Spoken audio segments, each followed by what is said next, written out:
think we have to get rid of this idea of having a tax of, the amount it is. What we haven't looked at, by the way, we haven't looked at the fact that can there be a smaller tax if we have to put something into place? What's fair? Is it $7 or $10 or $12,000? To me, that's not fair. Is it $500 as an entry fee or something like that? Nobody's even looked at that yet. Is it $1,000? But there's something there. Maybe we can pick up the deficits that we're incurring with smaller bites at this proverbial deficit apple that we have. And that's what it's all about. And I think, the idea that we're looking to grab money is not for us up here in this horseshoe. It's for the residents of Mississauga to make it a better place. I think, as Fozzie, you said, we are in Toronto or Mississauga. We're very proud of our legacy here. And I think to be proud of the future, we have to do something about it. And I think, frankly, all the money that the province has collected from the land transfer taxes in the past, I don't know how many years it's been in place. How many years? Does anybody know? Years. How much of that has ever come back to the municipality? Maybe,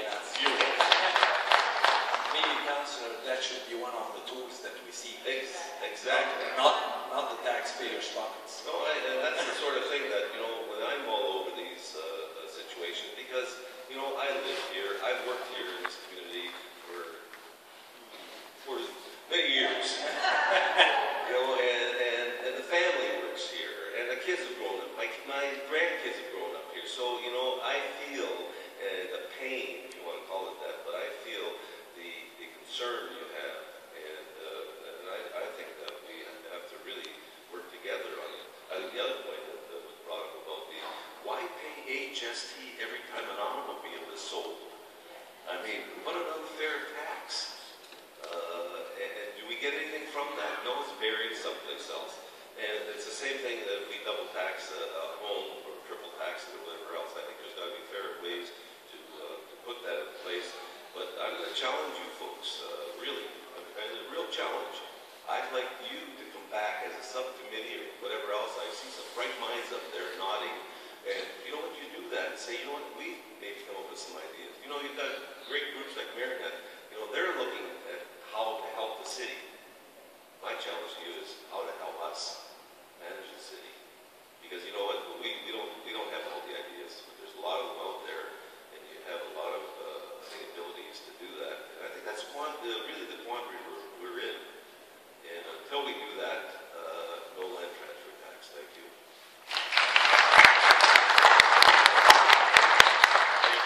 Councillor Mullin.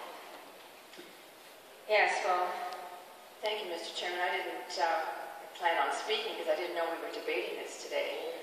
I, quite frankly, was under the impression that we had directed staff to bring forward a report. We had also asked that a letter be written to the province to look at a number of things in terms of legislation that would allow us to use different tools, and land transfer tax was simply one of them. I agree with Councillor Carlson. We can fill this room, and they can be hanging from the ceiling when we start cutting major services that we have in the city. We can fill the council chambers. When we start slashing and burning, which we will have to do in the future, we can fill this council chambers, because I can tell you, nobody wants services cut. Nobody wants services cut.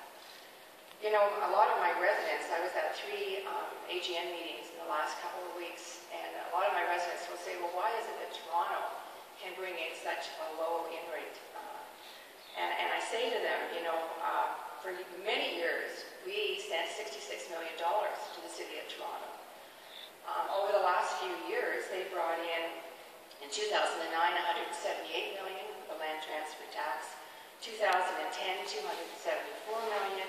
2011, $319 million. I understand they're at $200 million as of July. So Toronto is very different in terms of the tools that they have to use to bring in revenue. Our toolbox is virtually empty. There is nothing in our toolbox. In terms of dealing with what we are going to have as these legalized basement apartments, we've already been told that we can't tax them. So that's a dream as far as I'm concerned. I do agree with Councillor Starr. We have made no decision with regards to the land transfer tax, but one of the things, at least if we get the information, maybe something similar to the land transfer tax in a different way than the way Toronto implemented, a much smaller amount. But at the very least, I want all the information. I understand as well that the large urban mayors are looking into this and then are bringing forward a study, a very comprehensive study, and I want to see that as well. And I'm glad you're here today. I really appreciate the fact that you're here, and I'm glad to hear that you're willing to work with us. Because I'm going to tell you, we're going to need all the help we can get. And I haven't heard from any organization or any ratepayer group of what ideas they might have in order for us to deal with what we have to face in the future. But I can tell you they don't want any services discontinued. So I think Councillor Carlson is right. We have been too easy. We haven't probably taxed what we should have been taxing years ago to deal with the situation that we're in today. But we have to make some we think we're in a difficult time in 2013. Wait till you see what we have to look forward in 2014. As the uploading discontinues at the region appeal, we will not have that money to bounce off to try and lower our tax increase. So Toronto does well because they have tools that we do not have. And so that's my answer to those who say, why is it so low? So I am not prepared to deal with the motion today. It is totally inappropriate. I want all the information, including what other tools out there we have the ability to possibly use through legislation that the province of Ontario gives us. Thank you. Thank you. Councillor Mahoney. Thank you, and it is an interesting debate. And for most of you, I know I do when I think of toolboxes. I envision the toolbox that sits at home. It's not a very well-filled toolbox. I don't have a handy household. But if I want to hang a picture, I don't pull out a hammer, or I do pull out a hammer. I don't pull out, a drill sort of thing, or I take the right tool for the right job. So when you talk about a toolbox, there's a use for every tool in that box. There's a reason for that tool. In looking at this sales tax, I can't find the use for it in the municipal financial base. We as a municipality do not offer services. We don't provide a service when a house or a piece of property is sold. So I can't conceive and put my head around why we would charge for you guys doing it for a real estate transaction. Why would we be eligible to receive a fee? I don't understand that, and that's the difficulty I'm having. Having said that, you pull out the whole toolbox to do one small job because you need the right tool for the job. So I think it is incumbent on us to look at everything within that toolbox and investigate it properly, investigate every avenue that we possibly can. I never envisioned any use, any rationale for this amount to come to the municipal coffers, but at the same time, don't discount anything that's in that toolbox. So I'm fully prepared to look at what's in the toolbox, what the uses may be, but at the same time, I'm not envisioning this program being put in place. I can't see the rationale.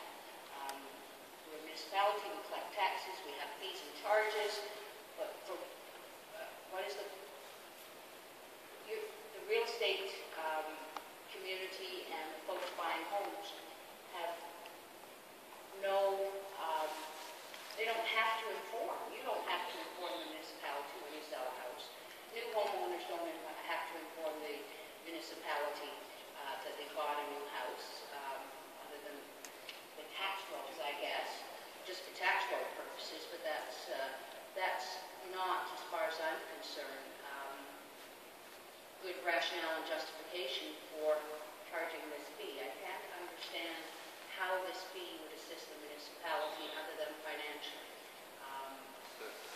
So we'll take a look at it. We have, and you would expect us to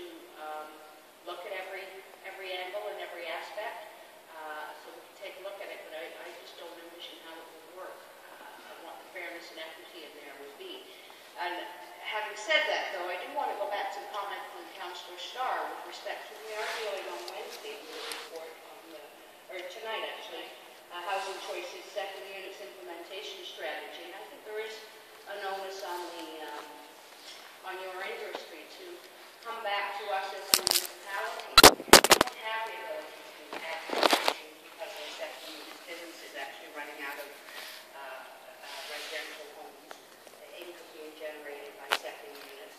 But I think we need to work with you. Maybe that's one of our tools that we can use. Maybe we need the real estate industry to assist us with that. And going to the province and allowing that ability to collect property taxes on the services that a secondary unit might be generating